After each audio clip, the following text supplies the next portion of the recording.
Assalamualaikum warahmatullahi wabarakatuh. Berjumpa lagi di channel Tombo Ati. Gimana kabarnya teman-teman? Sudah mulai membaik belum? Nah, kenapa saya membahas tentang makanan ini kok terakhir-terakhir? Karena apa? Karena bagi yang terkena asam lambung yang sampai mengakibatkan ANSI dan psikosomatis itu 90% itu karena gangguan pikiran. Nah, maka saya yang pertama kali memberi motivasi dulu. Setelah memberi motivasi kan tentunya banyak juga yang bilang saya harus makan apa, saya harus menghindari apa, dan itu kalian sudah tahu sebenarnya. Kalau orang yang terkena lambung itu harus menghindari apa, harus makan apa, kalian sudah tahu. Mungkin dari cari-cari dari video yang lain, atau mungkin dari cari-cari dari artikel-artikel. Tapi setelah saya ketemu dengan saya memberitahukan yang kemarin itu motivasinya stop. Jangan cari-cari di internet atau misalnya di Google tentang penyakit-penyakit kalian. Ini penyakit apa, ini penyakit apa, dan lain sebagainya. Itu malah kalian akan semakin stres. Kalau masalah makanan teman-teman, itu pengaruhnya ya kecil sekali bagi yang terkena aslam yang mengakibatkan ANSI dan psikosomatis. Ini pengaruhnya kecil.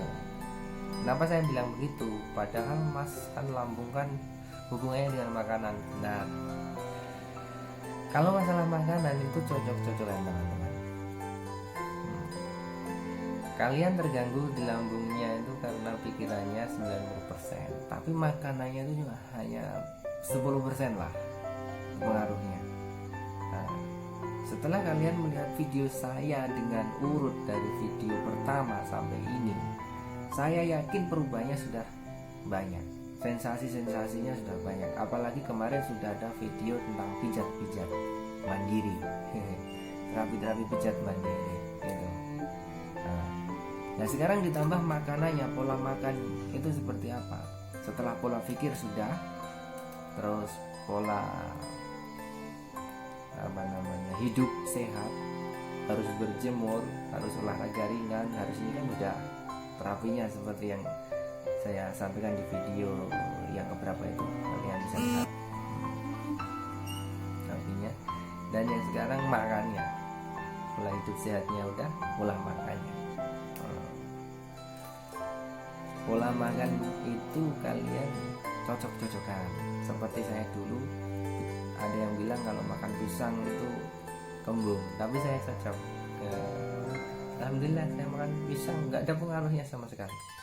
Syaratnya sebelum makan. Kalau habis makan pisang ya kembung kemarin. Sebelum makan kayak contoh bagus. Kalau saya menganjurkan jangan, ya boleh, silahkan cocok atau enggaknya.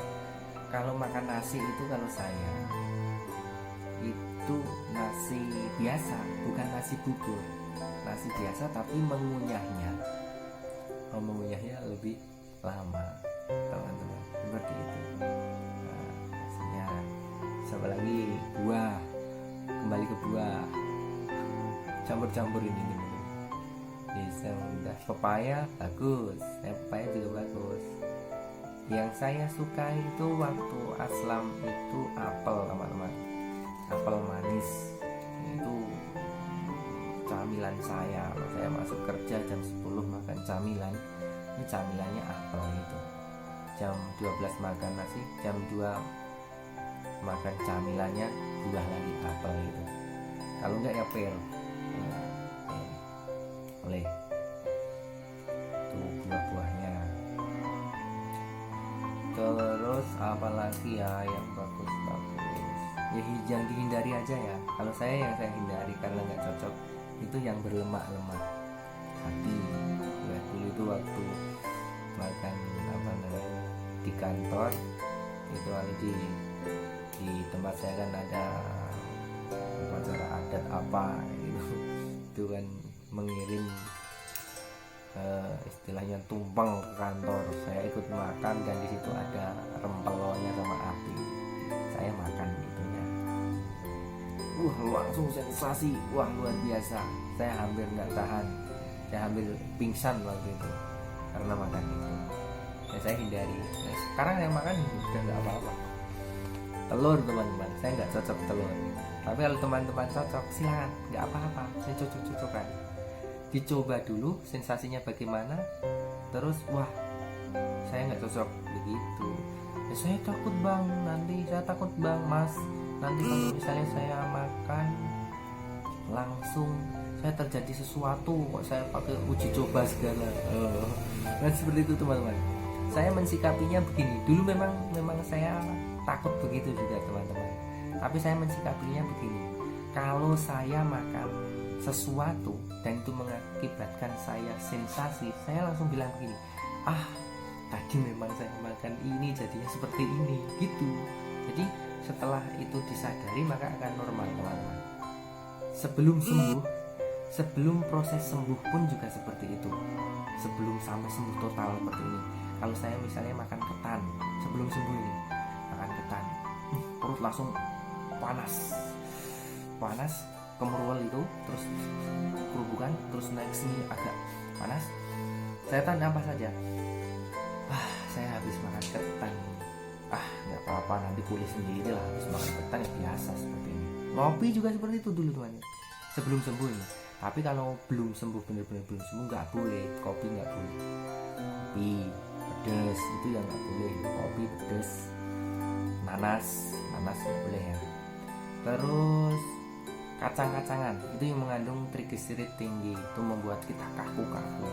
Kacang-kacangan, petai, jengkol, hindari dulu. Toge hindari dulu. Tapi kalau yang lain ya cocok-cocokan. Ya seperti yang saya sampaikan tadi, buahnya juga cocok-cocokan. Terus makanan yang lain cocok-cocokan, kecuali yang disebutkan tadi.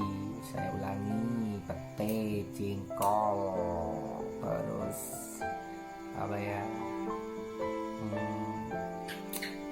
toge hindari dulu, nanas hindari dulu, asam yang mengandung asam-asam hindari dulu, pedas itu hindari dulu.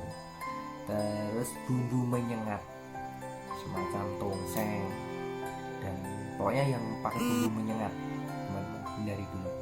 Nah itu. Kalau yang lain cocok-cocokan, jangan takut makan. Saya dulu takut makan hingga turun 12 kilo. Saya sampai kering kerontang ya, sampai itu teman-teman, turun 12 kilo. Nah, jangan takut makan. Ada yang menyarankan kamu harus makan ini bubur kacang hijau biar tidak kurusan mas, kamu kurang gizi. Tapi saya nggak cocok sama kacang hijau teman-teman. Saya makan kacang hijau langsung di sini, bukan karena ada ketannya loh. Memang ketan saya tidak makan ketan, mas saya bubur kacang hijau. Tapi karena ada rotinya teman-teman, roti itu ya, roti tawarnya itu nggak cocok, langsung kembung saya ada rotinya. Tapi juga cocok-cocokan. Setelah saya hilangi rotinya, saya pakai kacang hijau, bubur kacang hijau tuh cocok. Padahal ada yang teman saya yang cuma pakai kacang hijau. Ini bukan pengobatan ya teman, ini makanan tuh bagi kita obat. Apa aja, bukan kita harus mengobati pakai ini pakai itu.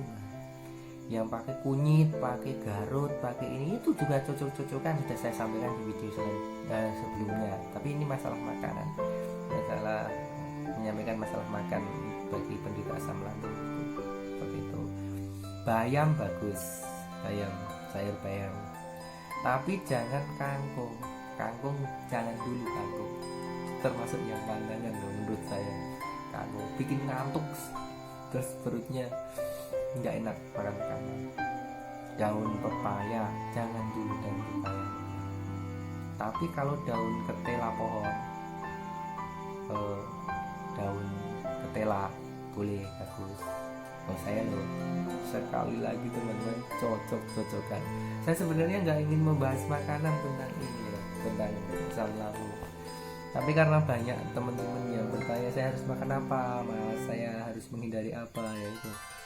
Yang pasti hindari pedas, asam, hindari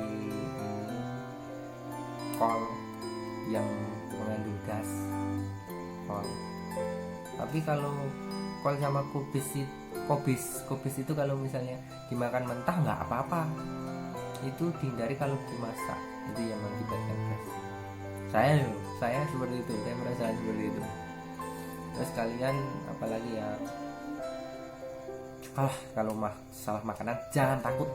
Pengen makan bakso, kalau perlu kalian cocok makan bakso kayak gitu biar cepat sembuh. Kalian nggak habis ya, jadi kekurangan gizi. Terus misalnya kalian mau makan apa, silahkan makan gitu, jangan takut. Ingat, nggak boleh lagi mie ayam. Kalau mie ayam saya nggak cocok sih, tapi kalau teman-teman cocok ya. Tapi kalau mie instan jangan, nggak boleh. Mie instan, makanan berlemak, minuman bersoda, beralkohol, kopi dari dulu. Makanan terlalu asam, terlalu pedas jangan dulu. Makanan mengandung gas jangan dulu. Makanan mengandung trigliserid tinggi jangan dulu. Pete, jengkol, itu tadi yang sudah saya sebutkan. Teman-teman, itulah ya yang mungkin yang bisa saya sampaikan tentang makanan. Karena setelah saya dulu takut makanan, terus saya dikasih mentor saya yang dulu juga pernah terkena anxiety, itu memberitahu jangan takut makanan, ini tuh 90% dari otakmu, mas. Wadah, makan aja apa yang kamu suka. Kalau misalnya terjadi sensasi, wah, saya tiba-tiba seperti ini, saya ingat-ingat, oh saya karena makan kacang jadi seperti ini, gitu cara menghadapinya.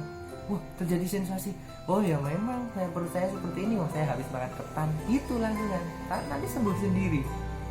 Wah, saya langsung kayak gini. Wah, tadi saya tuh makan ini berlemak telur, hingga akhirnya saya seperti ini, gitu. Jadi cara menghadapinya seperti itu. Saya nekat dan akhirnya saya dikasih tahu sama mentor itu, suruh mensiasatinya seperti itu. Memang saya terjadi seperti ini karena saya makan seperti ini. Ya, yang penting seperti itu. Kecuali makanan pantangan yang tadi disebutkan. Ada 1, 2, 3, 4, 5 ya, 6 atau berapa itu. Ya, nggak perlu saya ulang-ulangi. Kalian bisa melihat videonya dari awal lagi, teman-teman. Mungkin itu yang bisa saya sampaikan tentang makanan. Dan kita sambung lagi di motivasi selanjutnya. Semoga kalian segera disembuhkan oleh Allah Subhanahu wa Ta'ala, kembali sehat lagi, semangat lagi, jangan menyerah teman-teman, jangan menyerah. Saya dulu 1 tahun lebih, hampir 2 tahun, tetap semangat, ayo semangat, kuat, sehat, kuat, tenang, nyaman, bahagia. Aku sehat sempurna atas izin Allah. Kesehatanku menjaga diriku untuk tetap hidup dan panjang umur. Terima kasih. Wassalamualaikum warahmatullahi wabarakatuh.